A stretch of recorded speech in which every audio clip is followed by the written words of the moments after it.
అదే RTV app వార్తల్ని క్షణాల్లో చదివే అవకాశం ఉంటుంది. ఒక న్యూస్ పేపర్, ఒక టెలివిజన్ ఛానల్ మీ చేతుల్లో ఎప్పుడూ ఉంటాయి. బీజేపీ నేతలు నిజామాబాద్ జిల్లాలో పర్యటన చేశారు. ఓబీసీ జాతీయ మోర్చా అధ్యక్షులు, రాజ్యసభ సభ్యులు లక్ష్మణ్ నిజామాబాద్ జిల్లాలో మాట్లాడుతూ రానున్న రోజుల్లో బీజేపీ అందరికీ కులగణన చేసేందుకు సిద్ధంగా ఉంది. కానీ గత పాలకులు, దేశాన్ని పాలించిన నేతలు ఎందుకు కులగణన చేయలేకపోయింది? అదేవిధంగా నెహ్రూ, ఇందిరాగాంధీ, రాజీవ్ గాంధీలు దేశాన్ని పరిపాలించారు.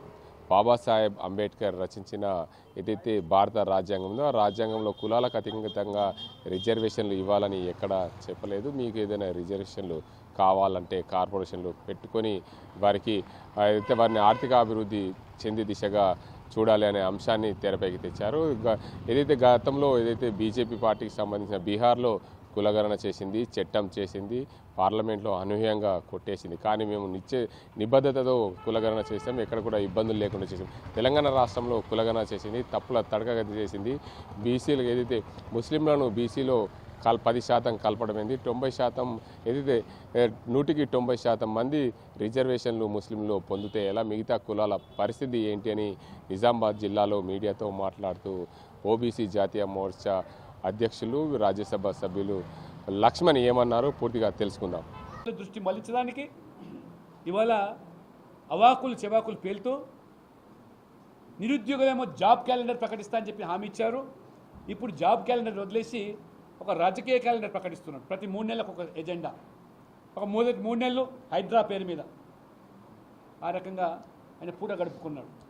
తర్వాత ఒక 3 నెలలు మూసి ప్రక్షాళన పేరు మీద, ఒక 3 నెలలు ఊరించి రైతు రుణమాఫీ, రైతు భరోసా అని చెప్పి మొత్తం ఆ యొక్క తెలంగాణ ఇండస్ట్రియల్ ఇన్ఫ్రాస్ట్రక్చర్ భూములు తనఖాబెట్టి 10,000 కోట్లు అప్పు తెచ్చి భరోసా పేరున కొంతమందికి ఇచ్చినాడు. ఇది గడిచిపోయింది.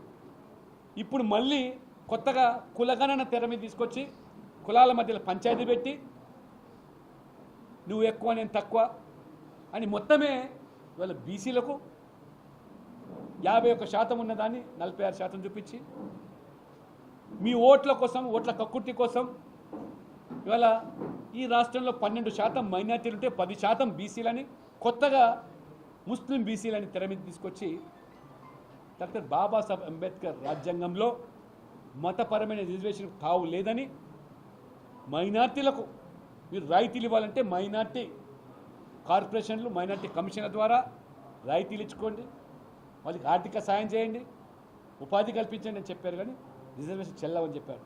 తగుదునమ్మా అని చెప్పి ఈ కాంగ్రెస్ పార్టీ ఈరోజు కులగణన పేరు మీద కులాల మధ్యలో, మతాల మధ్యలో చుచ్చుపెట్టి 10% ఇవాళ ముస్లిం బీసీలు అంటే 12% ఇవాళ జనాభా ఉంటే 10% అంటే 190 మంది ఈ జనాభాలో ముస్లింలు, బీసీలు.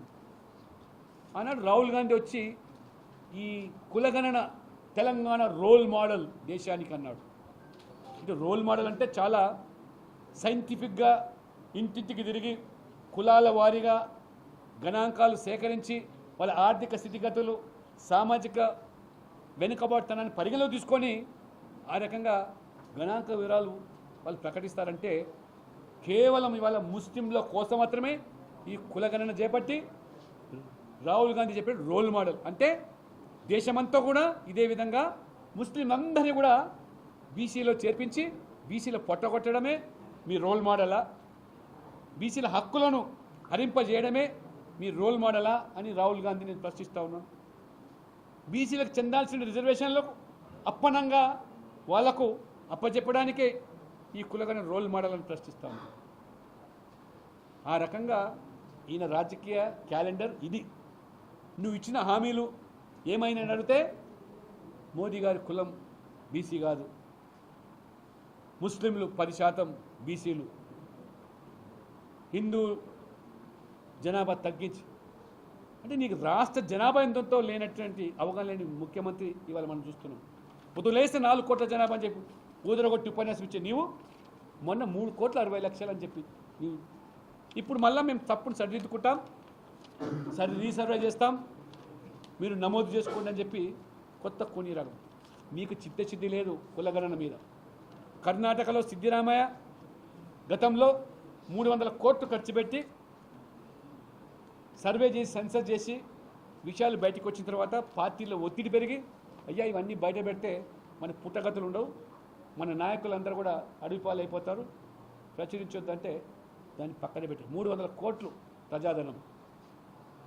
అంతకుముందు చిదంబరం కూడా నేషనల్ లెవెల్లో జాతీయ స్థాయిలో మేము చేస్తామని చెప్పి అర్బన్ డెవలప్మెంట్ రూరల్ డెవలప్మెంట్ ద్వారా హోమ్ మినిస్టర్గా ఉండి ప్రైవేట్ ఎన్జిఓస్ ద్వారా 5,000 కోట్లు ఖర్చు పెట్టి సెన్సస్ చేస్తే ఎందుకు ప్రచురించలేదు? దేశం అభివృద్ధి చెందుతుంది, మోడీ ప్రభుత్వం వల్లనే దేశం అభివృద్ధి పథంలోకి వెళ్తుంది. రిజర్వేషన్లతో రాష్ట్ర ప్రభుత్వము ఏదైతే కులాల మధ్య చిచ్చు పెడుతుంది, ప్రతి ఒక్క కులాన్ని విడదీసి కులాల మధ్య చిచ్చు పెట్టే ప్రయత్నం చేస్తుంది. పూర్తిగా దేశానికి రోల్ మోడల్గా అన్న సీఎం రేవంత్ రెడ్డి ఎక్కడ రోల్ మోడల్గా చేశారు? ఏదైతే కులగణన అన్నారు, కులగణనలో మొత్తం తప్పుల తడక ఉంది. 56% ఉన్న బీసీ కులాలని 46% చేశారు. అసలు ఇంకో 1 కోటి మంది ఏమయ్యారు? వారికి ఎందుకు కులగణ చేయలేకపోయింది రాష్ట్ర ప్రభుత్వం అని ఏదైతే కాంగ్రెస్ పార్టీలో కొత్తగా వచ్చిన రేవంత్ రెడ్డికి ఏం తెలుసు? దేశాన్ని ఏలిన కాంగ్రెస్ పార్టీ ఎందుకు కులగణన చేయడం లేదు, చేయలేకపోయింది? అప్పట్లో రాహుల్ గాంధీ మాట్లాడడం ఏంటి కులగణన పైన అని ఏదైతే రాజ్యసభ ఎంపీ ఓబీసీ మోర్చా జాతీయ అధ్యక్షులు లక్ష్మణ్ మండిపడుతున్నారు. రానున్న రోజుల్లో బీజేపీ ప్రభుత్వం తెలంగాణలో రావడం ఖాయం. అందువల్లనే మేము బీజేపీ పార్టీ ప్రజలందరికీ సేవ చేసేందుకు, ప్రజలందరినీ అభివృద్ధి పరిచే దిశగా బీజేపీ పార్టీ ఉంది అని చెప్పి లక్ష్మణ్ చెప్పుకొచ్చారు. ఇది ఇక్కడ పరిస్థితి. కెమెరా సాజింతో గంగారెడ్డి, RTV నిజామాబాద్. మరిన్ని వీడియోస్ కోసం ఛానల్ ని సబ్స్క్రైబ్ చేయండి, లేటెస్ట్ అప్డేట్స్ కోసం వాట్సాప్ ఛానల్ ని ఫాలో చేయండి అండ్ లింక్ డిస్క్రిప్షన్ లో ఉంది.